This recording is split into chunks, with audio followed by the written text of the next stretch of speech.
नमस्कार, बहुत बहुत स्वागत है। शाम के 5 बज गए और आप देख रहे हैं आपका पसंदीदा शो सत्ता का महासंग्राम, जहां बात होती है महाराष्ट्र विधानसभा चुनावों की और साथ ही बात होती है झारखंड विधानसभा चुनावों की, जो इस समय सुर्खियों में बनी है। मुंबई से लेकर दिल्ली तक बैठकों का दौर जो जारी है, उस सभी की बात होगी। लेकिन महाराष्ट्र में हाल ही में संपन्न हुए विधानसभा चुनाव में महायुति को मिले महाजनादेश ने पूरे देश का ध्यान अपनी ओर खींचा है। धर्म युद्ध की तर्ज पर लड़े गए इस चुनाव में महाराष्ट्र के हिंदुओं ने यह साबित कर दिया है कि धरती पर वीर छत्रपति शिवाजी महाराज की जो धरती है महाराष्ट्र, और इस पर औरंगजेब की औलादों की अब नहीं चलने वाली है।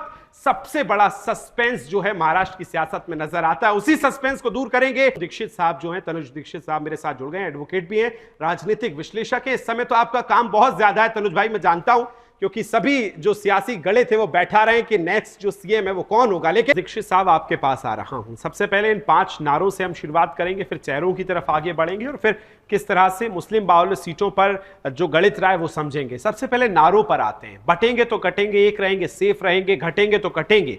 किस तरह से सेंट्रलाइज नारे हो गए इस पूरे चुनाव के, क्या लगता है आपको? विकास जी, मैंने कहा जिस तरीके से उत्तर प्रदेश के मुख्यमंत्री योगी आदित्यनाथ ने बटेंगे तो कटेंगे और फिर प्रधानमंत्री जी की मोहर एक है तो सेफ है, विगत 11 नवंबर को संपूर्ण महाराष्ट्र के जितने भी अखबार थे प्रिंट मीडिया के, उसमें फ्रंट पेज टू एडवर्टाइजमेंट था और उसमें दिखाया गया था कमल बीच में बड़ा और दोनों साथ में जो घटक दल जो एनडीए के हैं उनकी भी चिन्ह उसमें थे। ये बहुत बड़ा एक उसी समय देखिए दो को बताया गया था किस तरीके से भारतीय जनता पार्टी का कमल जो है महाराष्ट्र में खिलने वाला है। आगे समीकरण की मुख्यमंत्री उप मुख्यमंत्री एक बहुत बड़ी चीज, एक लीड मैं इस सुदर्शन न्यूज के माध्यम से बताता हूं कि कभी अगर मान लीजिए देवेंद्र फडणवीस जी को चीफ मिनिस्टर महाराष्ट्र का नहीं बनाया गया तो निश्चित रूप से वे भारतीय जनता पार्टी के राष्ट्रीय अध्यक्ष की दौड़ में शामिल है। ये भी बहुत बड़ी बात है विकास जी। और तनुज दीक्षित साहब, ये स्ट्राइक रेट आपने देख लिया है,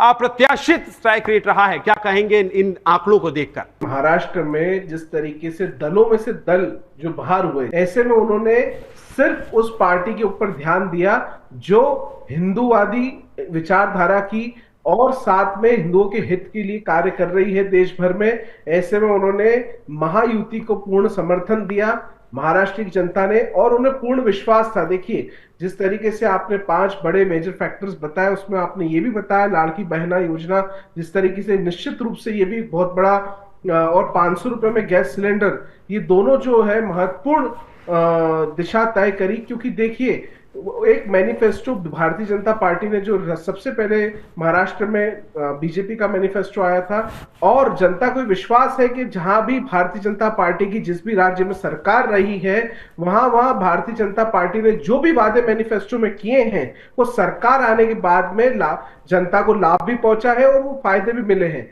तमाम फैक्टर थे जो हमने आपको दिखाए। आप सभी का बहुत बहुत धन्यवाद मेरे साथ चर्चा में जुड़ने के लिए, बातचीत करने के लिए। इसी बीच एक बड़ी खबर आ रही है और बड़ी खबर क्या है वो आपको बता रहे हैं। जहां आज दिल्ली शिंदे और फडणवीस पहुंचने वाले हैं, महायुति के नेता आज दिल्ली पहुंच रहे हैं।